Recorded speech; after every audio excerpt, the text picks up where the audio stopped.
Hey guys, Dr. Susan Doyle of Absolute Wellness Center here in beautiful Mount Pleasant, South Carolina. I am here today to talk to you a little bit about how to improve your low back posture, your lumbar posture. This is part of a larger blog about good spinal hygiene and how to make your workspace more ergonomic. Definitely check out my blog because there's a lot of details about why we want to maintain that lumbar curvature, the purpose of it. And this I would just consider like, this is the brushing your teeth of spinal exercises.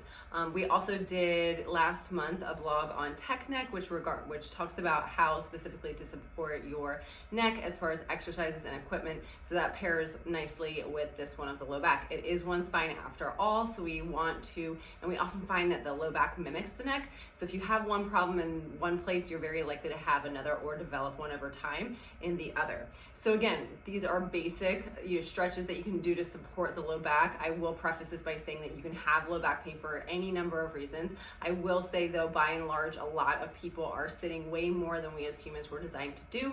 And really quickly, that lumbar lordosis, which is our curve from the side, should be about 35 to 45 degrees. As soon as we sit down, that's gone, and if we slump, that's a million times worse. That is problematic for a number of reasons, and we'll go over some equipment that we can use to rebuild those. But for now, I just want to go over some basic stretches that you can do to kind of alleviate some low back pain, or even better, prevent it from coming in the first place.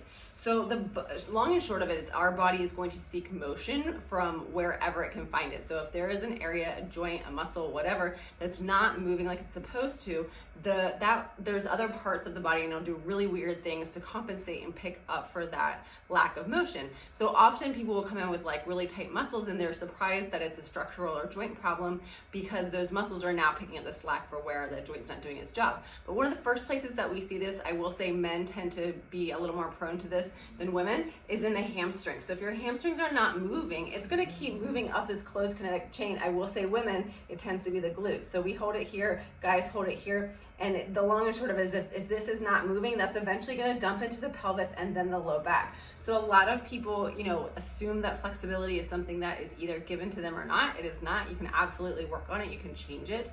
And I always say that, especially for men in their 30s-ish, pushing 40, the more you can stretch your hamstrings is like buying an insurance policy for your low back. So the very first thing we want to do is stretch the hamstrings. Super easy. I like this one on your back. You're going to take this here. There's really no need to bring this above 90. I can bring it quite up, like all up here, but I really kind of like it about there. If I hard flex my foot, I'd rather have this perfectly straight and lower than this being bent and bringing it all the way up here. So again, perfectly straight. You want to do this on both sides, hard flex your foot.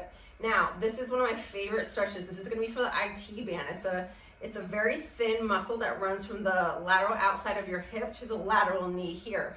These issues are more present in women because of the angle of our hips in relation to our knees. It's what we call a Q angle. It kind of goes in. With men, they're pretty straight, but they can still have this. A lot of lateral sports, basketball, soccer, anything, tennis, anything where you're moving side to side, this can be at play. So from that hamstring position, when you have your leg just under 90, this is the most important part, make sure this hip is locked down. As soon as this hip comes up, I'm gonna be getting spinal rotation, which is not what we want. We wanna keep this locked down, which I'm doing by really anchoring this band and pulling quite hard. So I'm gonna keep this here, and then I'm gonna take this across the body, and I'm gonna get a really nice stretch in through here. And I'll tell you, nearly everybody needs this, but the populations I just mentioned earlier are really gonna find some benefit there. So those are the first two with the band. The third one, is one called your Piriformis, or it's really just gonna get your generalized glutes. This is also something that it can be addressed with pigeon in yoga poses, but you're gonna make a figure 4 sign. So you're gonna take cross to your right. You do what I'm doing, okay? You can do this on your back. You can do it seated. I actually prefer it seated. If you do choose to do this on your back, you want to gently push this. This should eventually get further open. You definitely want to hold on the thigh as opposed to on your shin, because this is going to compromise your knee. So take this here and bring this up gently towards your chest. Now, I like that better seated, and I'll tell you why. Because if we cross here, we take this foot over this opposite knee, sit up really, really, really straight, and you're gonna lead obnoxiously with your chest. So you're gonna just lead forward just a few inches.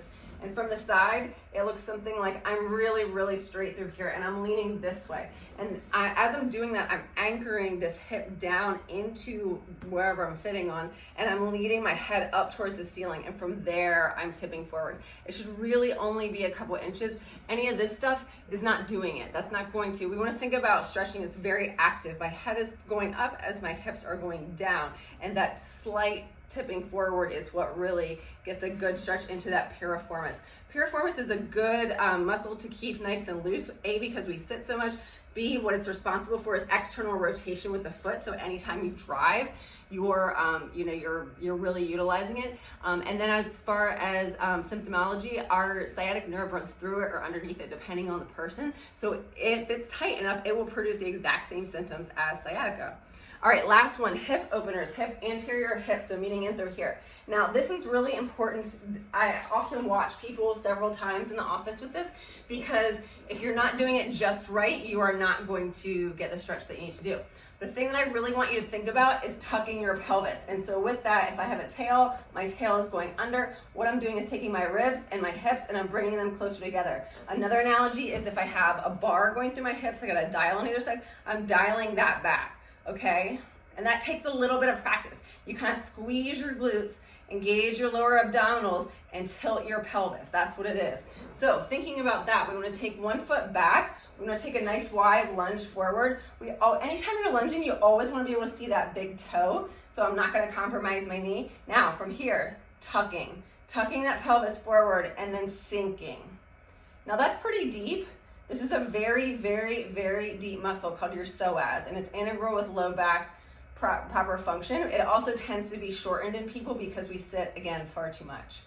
You can play with this one if you need a little bit deeper. You can take this arm up towards the ceiling and a tiny bit over.